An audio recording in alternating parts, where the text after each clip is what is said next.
근데 전반적으로 해외도 그렇고 한국도 그렇고 반응들이 어땠냐면, 야, 시그마가 또?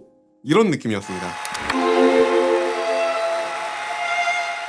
안녕하세요, 로카입니다. 먼저 영상 샘플부터 보고 가실게요. 드론샷 빼고는 전부 알파7, R5 2845로 촬영이 되었습니다.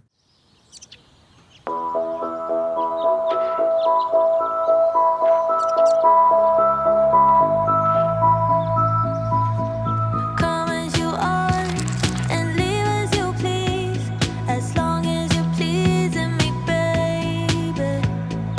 Do what you want, you're not mine to keep, as long as you're driving me crazy. They say lovers never make it without someone wanting more, but I know my heart can take it. It's the only thing I know for sure. Baby, it ain't love, but I'm loving the way it feels. It ain't love, but I'm in it for all the thrills, yeah. Why does it have to be forever to count? It ain't love, it's enough. Oh yeah, it ain't love, but it's enough. Oh yeah.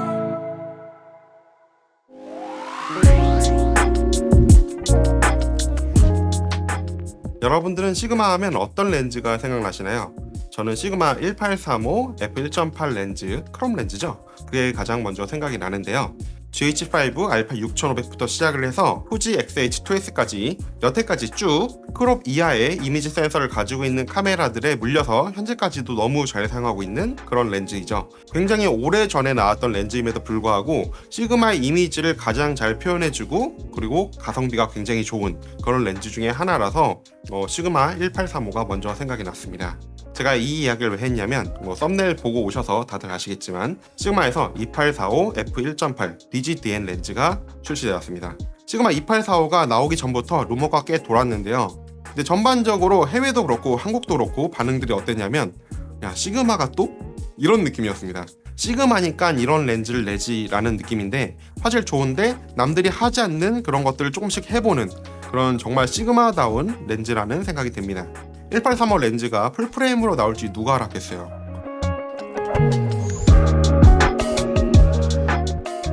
렌즈에 관련된 간단한 총평, 요약, 요걸 먼저 말씀을 드리고 진행하도록 하겠습니다. 앞서 보신 영상은 짧고 빠르게 무더위 속에서 촬영되었습니다. 촬영하면서 느꼈던 간단한 소감과 촬영 팁을 말씀드려 볼게요. 촬영은 짐벌과 핸드헬드로 전부 촬영하였습니다. 삼각대는 사용하지 않았어요. 이 2845 렌즈가 특히 짐벌과 핸드헬드 촬영 등 런앤건 촬영에 유리하다고 생각되는 부분이 바로 경통이 나오지 않는 내부에서만 경통이 움직이는 그런 방식의 렌즈라는 점일 것입니다. 그래서 최대한 짐벌과 핸드헬드로 샘플을 보여드리려고 클로즈업도 찍고 짐벌도 찍고 이랬는데, 그러다 보니까 요 근래 제가 만들었던 리뷰들의 좀 정적인 톤들과 다르게 제작을 하게 되었는데요. 짐벌 촬영하고 또 흔들면서 핸드헬드 촬영하면 또 트랜지션 넣고 싶더라고요. 이건 병이야, 병.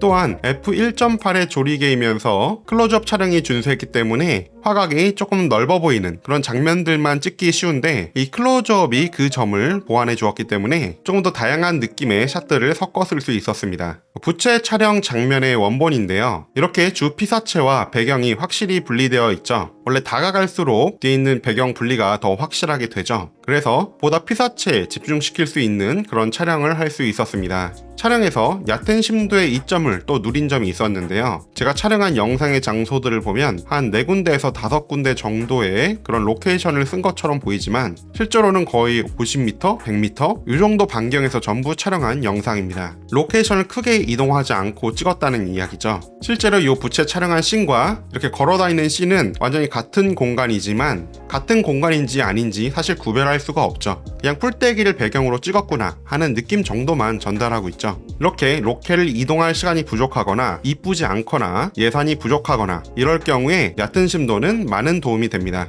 드라마 촬영이나 이런 데에서도 얼굴 박샷을 좀 많이 사용한 이유가 또 이런 면이 있죠.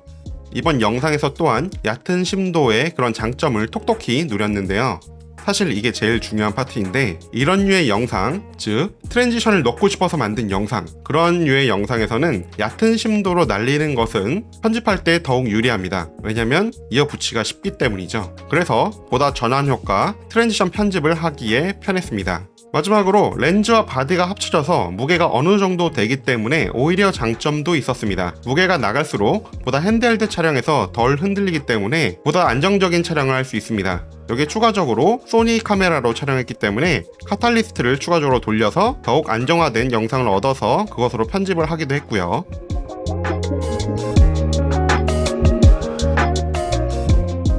먼저 렌즈 후드를 살펴보면 꽃잎 모형의 화형 후드입니다. 이런 식으로 생겼고요.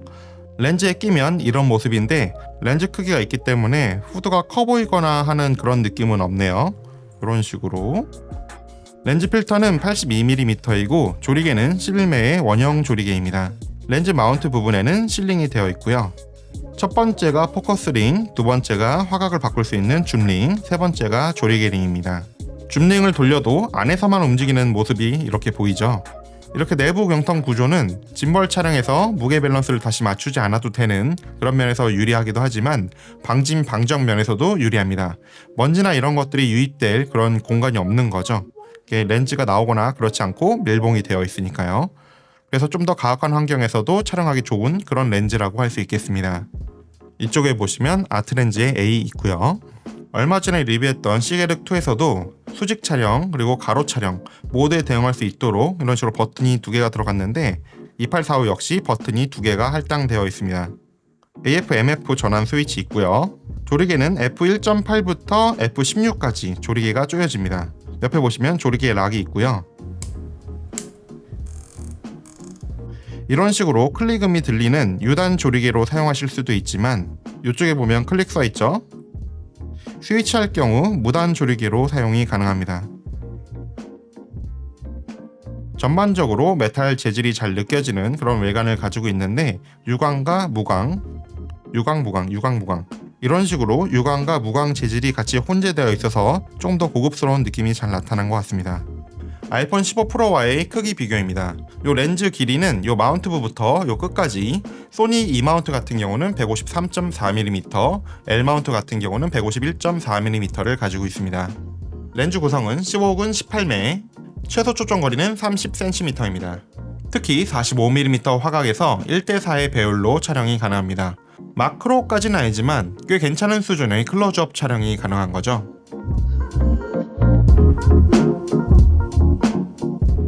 먼저 화각대에 대해서 이야기를 하자면 28mm부터 45mm까지 이 화각대는 니치 화각대라고 할 수가 있겠습니다. 조금 취향을 타는 그런 화각대이죠. 개인적인 취향으로는 표준 화각이라고 해도 50mm보다는 40mm, 45mm 이 정도의 느낌을 저는 선호하는 사람이기 때문에 저랑 비슷한 그런 취향을 가진 분들이나 조금 인물과 배경을 어느 정도 같이 담고 싶으신 분들에게 정말 적합한 그런 렌즈라고 할 수 있겠습니다. 근데 이런 화각을 어느 정도 커버할 수 있는 면이 있는 게 조금 더 가까이 붙어서 촬영하는 그런 클로즈업 촬영이 가능합니다. 그런데 이게 완전히 접사 수준으로 된다고 말씀을 드리기까지는 어렵겠지만 이게 어느 정도까지 이제 클로즈업 촬영이 되기 때문에 이런 장면이나 이런 장면 이런 식으로 클로즈업 촬영이 꽤 용이하게 쉽게 될 수 있기 때문에 한 방에 렌즈 안 갈고 촬영할 수 있어서 상당히 편했습니다. 동일한 장소에서 화각만 바꿔서 촬영한 그런 사진입니다. 하나는 28mm 화각, 하나는 45mm 화각으로 촬영을 했는데 어느 정도의 느낌 차이가 나는지 한번 가늠해 보시면 좋을 것 같습니다.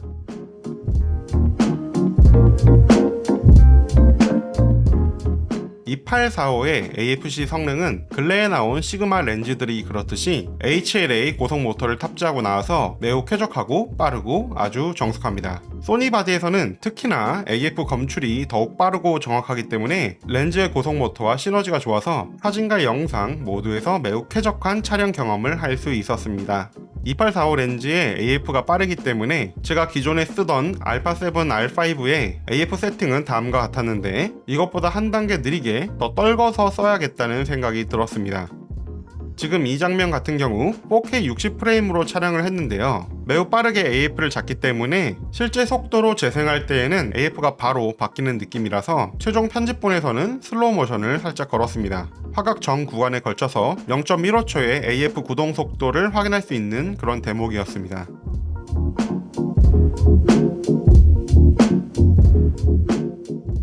렌즈 화질 테스트를 간단히 해보았습니다. 화각 28mm일 때 f1.8일 때의 상황입니다. 중앙부 화질이 상당히 좋음을 알 수 있죠. f2.0, f2.2, f2.5. 제 눈에는 f2.2 대비해서 f2.5부터 콘트라스트가 확 살아나는 그런 느낌의 그런 쨍한 화질을 보여준다는 생각이 들었습니다. f2.8, f3.2, f3.5, f4, f4.5, f5, f5.6, f6.3, f7.1, f8, f9, f10, f11, f13, f14, f16. f16 때 회절에 의해서 살짝 대비감이 떨어지긴 하지만 중앙부는 여전히 좋은 화질을 잘 이끌고 간다는 느낌이 듭니다. 완전히 극주변부 원본 크기이고요. 28mm일 때 f1.8 상황입니다. 극주변부임에도 불구하고 굉장히 훌륭한 화질을 보여준다는 그런 생각이 듭니다. 수차나 이런 것들이 없이 깔끔한 그런 느낌이 들기 때문에 살짝 대비감 떨어지는 느낌 말고는 굉장히 쨍한 모습을 보여준다는 생각이 드네요. F2, F2.2, F2.5, F2.8, F3.2, F3.5. 극주변부 같은 경우는 중앙부가 F2.5부터 화질이 확 좋아지는 느낌이 들었다면 F3.5부터 화질이 좀 더 좋아지는 느낌이 저에게는 들었습니다. F4, F4.5, F5, F5.6, F6.3, F7.1, F8, F9, F10, F11, F13, F14. F14부터 회절에 의해서 대비가 좀 더 많이 떨어진 느낌이 드네요. F16. 45mm일 때의 중앙부 화질입니다. F1.8부터 매우 쨍한 모습을 보여주고 있죠. F2.0, F2.2, F2.5. 마찬가지로 F2.5부터 화질이 좀 더 좋아진 느낌이 듭니다. F2.8, F3.2, F3.5, F4.0, F4.5, F5, F5.6, F6.3, F7.1, F8, F9, F10, F11, F13, F14, F16.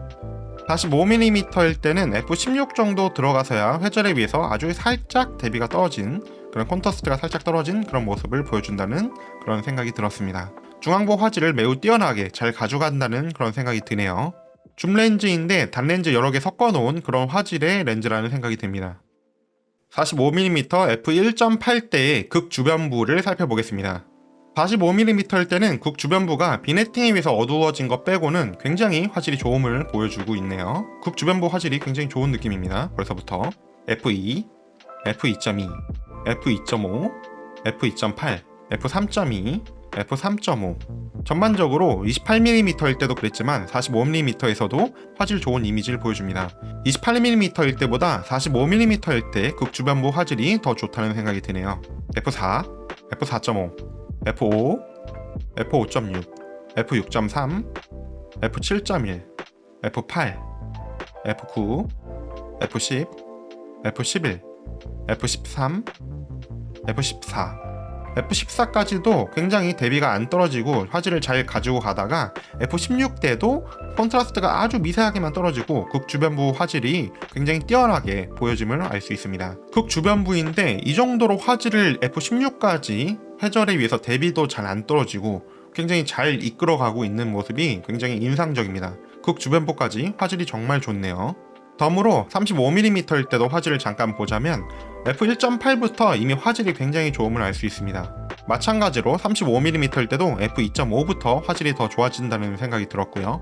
완전 극주변부를 봐도 f1.8 때부터 이미 화질이 굉장히 좋음을 알 수 있습니다. 비네팅에 의해서 조금 어두운 것 빼고는 화질이 굉장히 좋은 느낌이네요. 완벽하게 극주변부 코너까지 화질이 계속 좋기 때문에 영상 촬영용으로는 그냥 넘치는 수준이고 사진 촬영용으로도 이렇게 고화소 바디 α7 R5에서도 극주변부까지 전부 다 활용해서 촬영하실 수 있다는 그런 생각이 듭니다. 40mm일 때도 마찬가지의 상황이 연출되는데요. f1.8 때 이미 화질이 매우 좋죠. f2.5 때 마찬가지로 중앙부 화질이 약간 더 상승하는 모습을 확인할 수 있었습니다. 그 이후로 화질이 계속 조금씩 더 좋아지긴 하는데 2.5대가 조금 드라마틱한 것 같아요. 40mm일 때도 극주변부 화질 f1.8대부터 이미 매우 훌륭합니다. 극주변부 화질이 계속 좋기 때문에 크게 이야기할 거리가 없는 느낌이에요.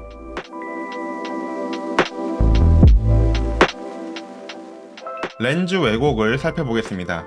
28mm일 때 렌즈 왜곡은 이렇게 가운데가 볼록하게 나오는 배럴 디스토션, 그런 형태의 왜곡이 있습니다. 35mm일 때는 렌즈 왜곡이 거의 사라진 모습을 확인할 수 있었고요. 35mm 이후에는 핀 쿠션 디스토션, 이렇게 안으로 들어가 있는, 살짝 들어가는 모습을 보입니다. 지금은 40mm일 때의 그런 왜곡이고요. 45mm에서의 렌즈 왜곡입니다. 핀 쿠션 디스토션이 있는데 그래도 그렇게 심하지 않은 모습을 보이네요. 전반적으로 왜곡이 굉장히 잘 억제되어 있음을 알 수 있습니다. 28mm에서의 배럴 디스토션이 그나마 제일 눈에 띄고 35mm 이상에서는 왜곡이 굉장히 잘 잡혀있는 모습을 확인할 수 있었습니다. 왜곡을 굉장히 잘 잡아놨네요.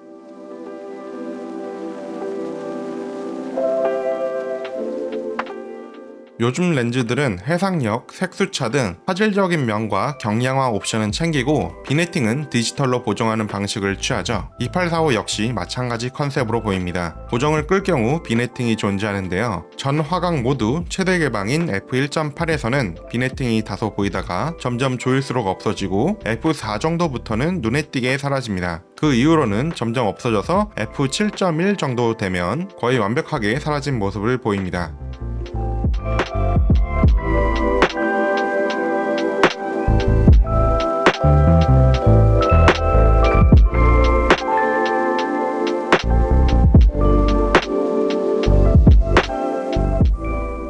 f1.8에서 중앙부는 원형이지만 주변부는 레몬형, 고양이 눈같이 생긴 이런 빗망울 양상을 보여줍니다. 조리개를 조일수록 줄어들다가 전 구간 f2.5 정도부터 주변부까지 원형 복회가 나타남을 확인했습니다.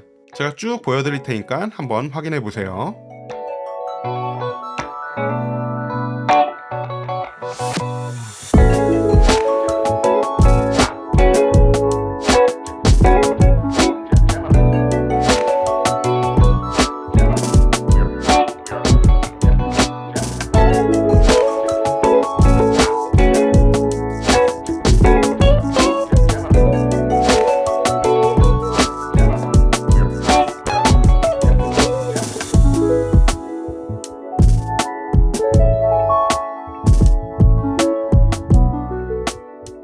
조리개는 f16까지 조여지는 렌즈이죠. 제 눈에는 f10 정도부터는 꽤나 갈라지는 느낌이 들었습니다. 물론 조리개를 조일수록 빛 갈라짐이 더 명확해지죠. f16에서는 충분히 빛이 잘 갈라지는 모습을 보입니다.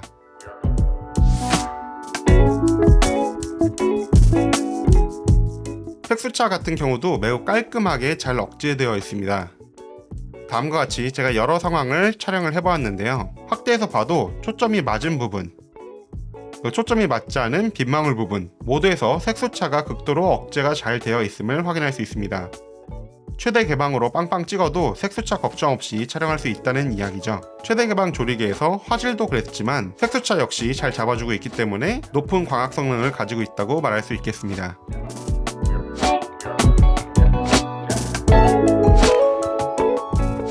렌즈 플레어 테스트입니다. 시그마 렌즈들은 특히 플레어 억제력이 훌륭하죠. 2845도 렌즈 플레어가 잘 억제되어 있는 모습을 확인할 수 있었습니다.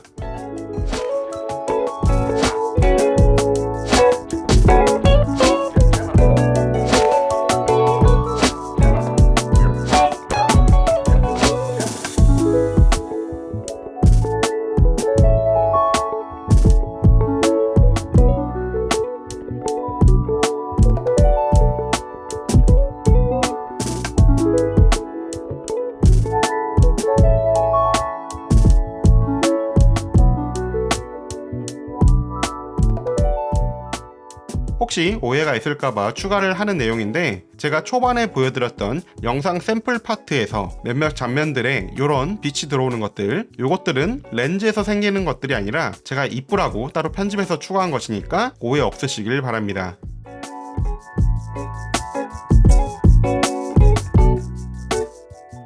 포커스 브리딩 테스트를 해보았습니다. 다음과 같이 화각별로 테스트를 해보았는데요. 포커스 브리딩은 약간 존재하긴 하지만 매우 잘 억제되어 있다고 말할 수 있겠습니다. 이 포커스 브리딩은 영상 촬영 시에 좀 더 신경 써야 될 옵션이죠. 실제 영상 촬영 시에는 크게 신경 쓰지 않고 촬영하셔도 될 것 같습니다.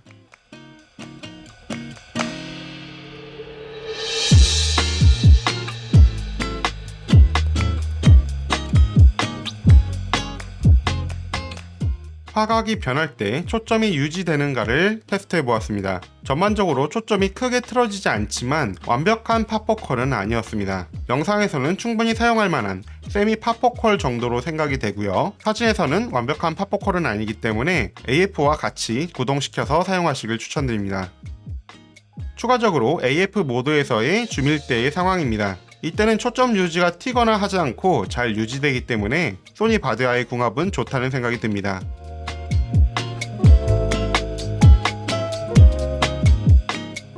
제가 이 영상 초반에 보여드렸던 샘플에서도 카탈리스트 돌린 샷들이 있거든요.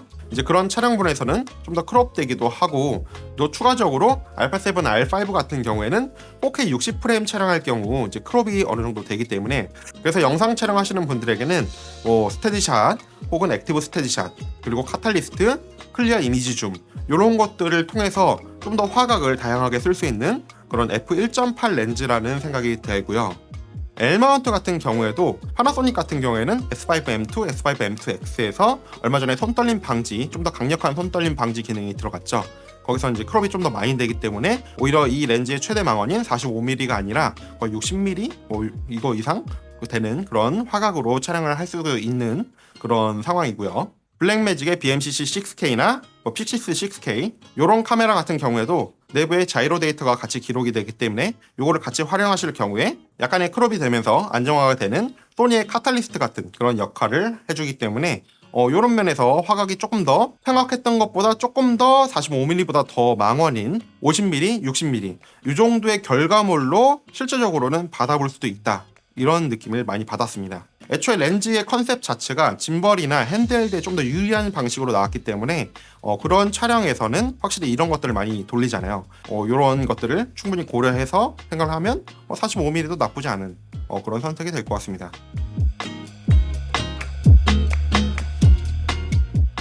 그래서 이 2845에 대해서 알아봤는데 무게는 괜찮은데 요 28이 아니라 2445 이거였으면 더 얼마나 좋았을까 하는 그런 생각이 조금 들긴 하지만, 아무래도 f1.8이고 무게도 이제 1kg 미만으로 끊자, 이런 내부적인 결정이 있었지 않을까 생각하는 그런 생각을 해보았습니다. 오늘 영상은 여기까지입니다. 다음 영상에서 봬요. 안녕. 여름이라서 이제 에어컨 안 키니까 너무 덥다 이거.